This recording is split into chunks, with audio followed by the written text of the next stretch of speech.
Welcome to another life-transforming study from Back to the Bible. Today, Bryan Clark shares an inspiring message that will help you take God at His Word and move forward in faith. Later in the program, Bryan will join Arnie Cole and Kara Whitney in studio to break down today's message for your life. Now let's go to Bryan Clark with today's Back to the Bible study. We've been following the story of Abraham, which brings us to Genesis chapter 22, which really is the culmination of the journey. It is the apex, the greatest chapter in the story of the life of Abraham. But Genesis chapter 22 is also one of the most intense, one of the most emotional, one of the most disturbing stories ever written. So if you turn with me to Genesis chapter 22, beginning in verse 1. Now it came about after these things that God tested Abraham and said to him, Abraham. And he said, Here I am. And he said, Take now your son, your only son, whom you love, Isaac, and go to the land of Moriah, and offer him there as a burnt offering on one of the mountains of which I will tell you. So Abraham rose early in the morning and saddled his donkey, and took two of his young men with him, and Isaac his son. And he split wood for the burnt offering, and arose and went to the place of which God had told him. On the third day, Abraham raised his eyes and saw the place from a distance. And Abraham said to his young men, Stay here with the donkey, and I and the lad will go yonder, and we will worship and return to you. And Abraham took the wood of the burnt offering and laid it on Isaac his son. And he took in his hand the fire and the knife. So the two of them walked on together. And Isaac spoke to Abraham his father and said, My father. And he said, Here I am, my son. And he said, Behold the fire and the wood, but where is the lamb for the burnt offering? And Abraham said, God will provide for himself the lamb for the burnt offering, my son. So the two of them walked on together. Then they came to the place of which God had told him. And Abraham built the altar there, and arranged the wood, and bound his son Isaac, and laid him on the altar on top of the wood. And Abraham stretched out his hand, and took the knife to slay his son. But the angel of the Lord called to him from heaven and said, Abraham, Abraham. And he said, Here I am. He said, Do not stretch out your hand against the lad, and do nothing to him. For now I know that you fear God, since you have not withheld your son, your only son, from me. Then Abraham raised his eyes and looked, and behold, behind him a ram caught in the thicket by his horns. And Abraham went and took the ram and offered him for a burnt offering in the place of his son. And Abraham called the name of that place, The Lord Will Provide. As it is said to this day, In the mount of the Lord it will be provided. We don't know how much time elapsed from the end of chapter 21 to the events in chapter 22. Most guess somewhere in the neighborhood of 15 to 30 years, which means Isaac would have been either 15 to 30 years of age, somewhere in that time frame. As far as we know, this was the first time that God had spoken to Abraham since the events in the previous chapter. Ishmael and Hagar were now gone. Isaac was the son of promise, and these must have been absolutely glorious days in the home of Abraham and Sarah. The long-awaited promised seed had come. It would be through Isaac that the descendants would come. It's everything that they had waited for so long by faith. God was pouring out his blessing upon them. It was everything that they had ever wanted. Then one day God spoke. And he asked for the most unimaginable thing. As a matter of fact, it's interesting to notice in the text that the writer tells us right from the beginning, this is a test. As if we could not even emotionally process the story if we did not know up front, it's a test. The book of Job is written in similar fashion. We're told right up front what's happening, or emotionally, we probably couldn't even process what happens in that book. So we're told. But Abraham isn't told. God comes along and says to Abraham, Abraham, I want you to take your son, your only son, the son whom you love, and I want you to offer him as a burnt sacrifice in an act of obedience to me. If you notice the way the text is written, there is great emphasis on son, only son, whom you love. As a matter of fact, when you read through the story, what you notice is a continual reference to my son, my father, Isaac his son, Abraham his father. The writer wants us to enter into the emotion of the text and really come to grips with what's going on here. We can't even imagine what was going through Abraham's mind. He knew that Isaac was the promised seed. He knew that God had promised that the seed would come through him. He knew that the descendants would come through Isaac. None of this could have made even the slightest degree of sense to him. But Abraham had been on this journey of faith. And one thing he had learned is that God can be trusted. No matter what, God can be trusted. God tells the truth. The way the story is written, there's a lot of detail. He saddled his donkey. He got together 2 servants. It even says that Abraham, in his old age, a very wealthy man with lots of servants, he himself went out and chopped the wood for the fire. That's a way of slowing the whole story down. Probably for Abraham, it was a way of processing. But for us, it slows the story down, so we really come to grips with what's being asked here. It was a 3-day journey, and over those 3 days, Abraham had lots of time to think. Somewhere along the way, Abraham came to the conclusion that he believed he would have to literally slay his son, but that God would raise him from the dead and give him back to him. We know that because the writer of Hebrews tells us that. Now, Abraham didn't have the facts quite right, but he did understand that God had made a promise, and that promise would be fulfilled because God tells the truth. Somehow Isaac has to come out of this thing alive. Notice even when he says to his servants, we will go to the mountain and we will return. There wasn't a doubt in Abraham's mind that Isaac would come down the mountain with him because God had made a promise and he would keep that promise. So they arrive at the destination and they're walking to this place, just Isaac and Abraham. And Isaac figures it out. He says, Father, you've got everything you need for this sacrifice, but where's the lamb? It's a pretty good question. Abraham must have just about choked on the answer. God will provide the lamb.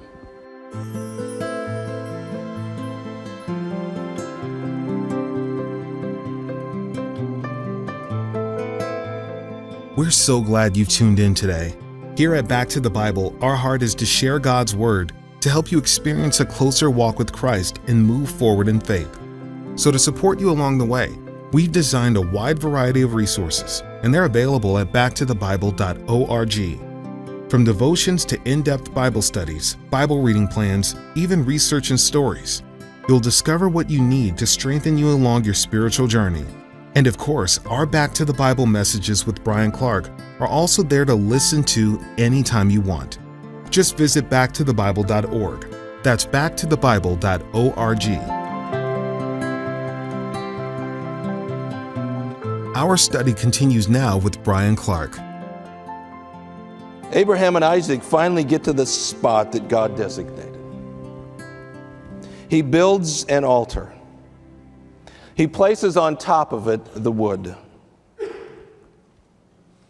And then he begins to bind the hands and feet of his beloved son.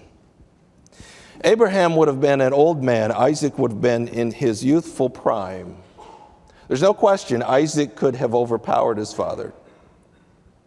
Somewhere along the way, Abraham had passed his faith on to his son Isaac, and Isaac, in willful obedience, simply allowed his father to bind him and to lay him on that wood.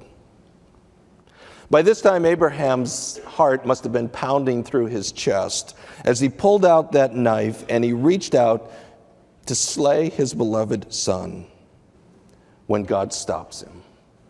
God stops him and says, Abraham, I know now that you fear me. You reverence me. You have not withheld your beloved son from me. And there Abraham looks up, and in the thicket he sees a ram. And the ram becomes the substitutionary sacrifice on that altar. The place was called The Lord Will Provide, Jehovah Jireh. It's really quite a remarkable story. We pick it up again in verse 15. Then the angel of the Lord called to Abraham a second time from heaven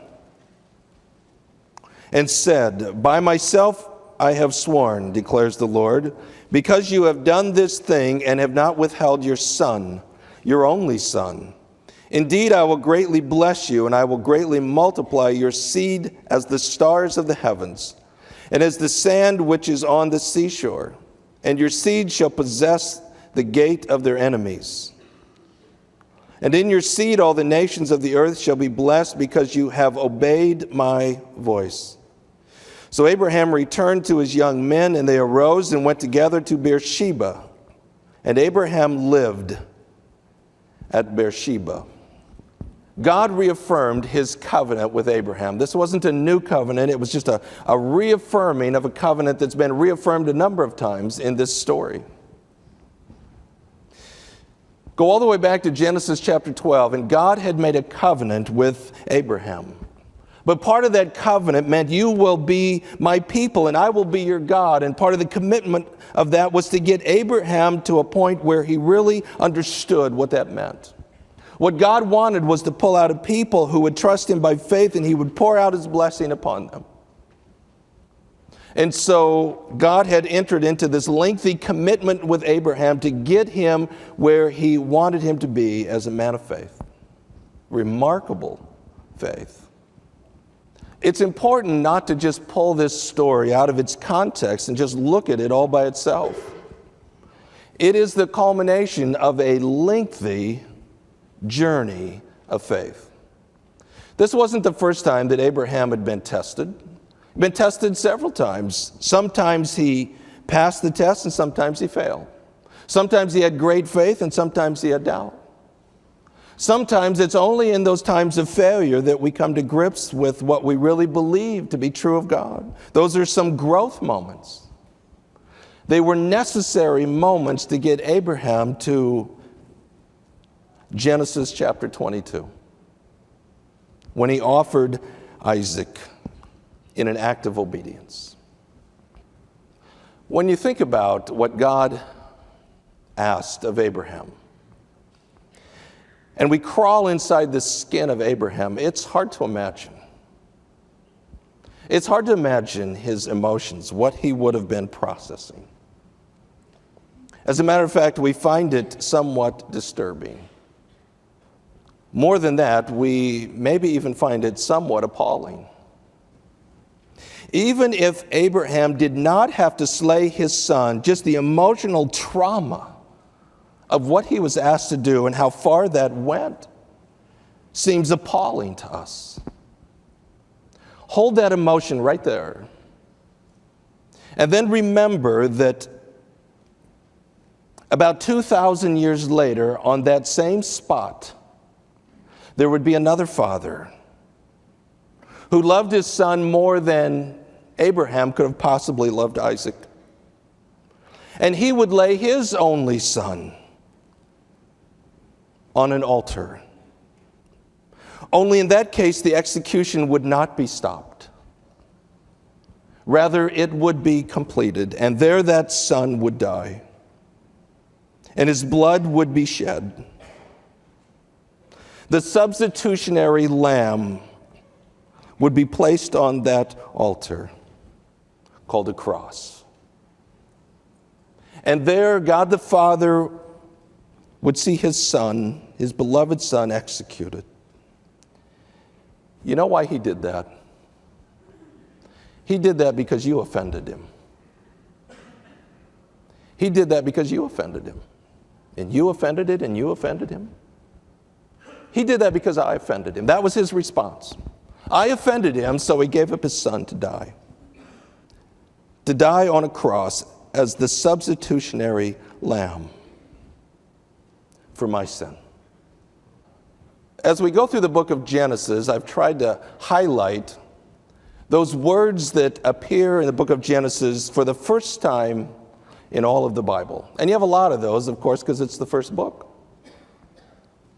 But they are significant. In Genesis chapter 22, for the first time in the Bible, you have the word test. For the first time in the Bible, you have the word love. For the first time in the Bible, you have the word obedience. Genesis 22. Test, love, obedience.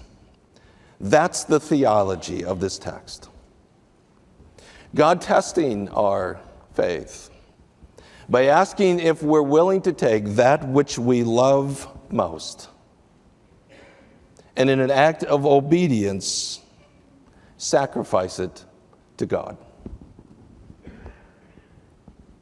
I mentioned this is the first place in the Bible where the word love appears.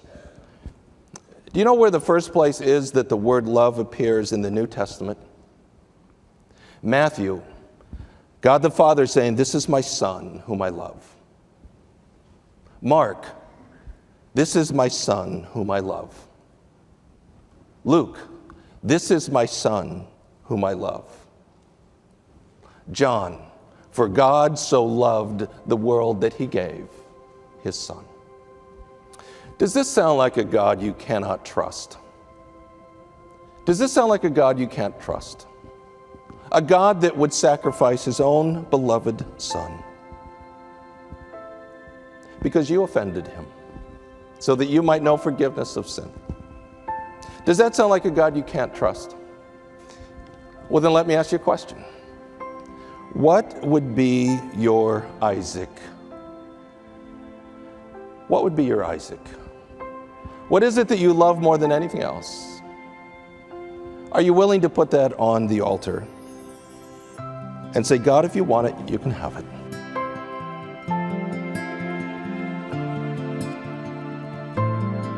Now let's go to Bryan Clark in the studio for some encouraging insights from today's study with Back to the Bible CEO Arnie Cole and author Kara Whitney. Bryan, today's teaching really challenges us. This test really stretched Abraham to his limits. Should we expect extreme challenges in our lives as well? Yeah, so this was extreme, and I do think about the fact that 2,000 years later, we're still motivated and inspired by this amazing story. So, yeah, it was extreme, but God's done amazing things through it. But I also think, whether we expect some of these things or not, they're still coming. That's just the reality of life on this earth. But it's good to remind ourselves this was a long road of God teaching Abraham and Sarah so many ways, through so many experiences to get them to this point. This didn't just happen. It's been a long process of getting Abraham to this amazing moment. So it is extreme, and it was a long education to get there. So just thinking back to last month's series in James, faith demonstrates itself in action. That's pretty much what's happening in this account of Abraham and Isaac. Yeah, absolutely. As a matter of fact, Abraham's kind of the poster boy for that in the New Testament, in multiple books, he was justified. Abraham believed, and it was credited to him as righteousness, 15:6 in Genesis. But circumcision was an outflow of that. That's a New Testament illustration. This story with Isaac is an outflow of that. That's a New Testament story. You know, with Abraham, it was live or die stuff. I mean, I think sometimes we forget just what was at stake in so many of these stories.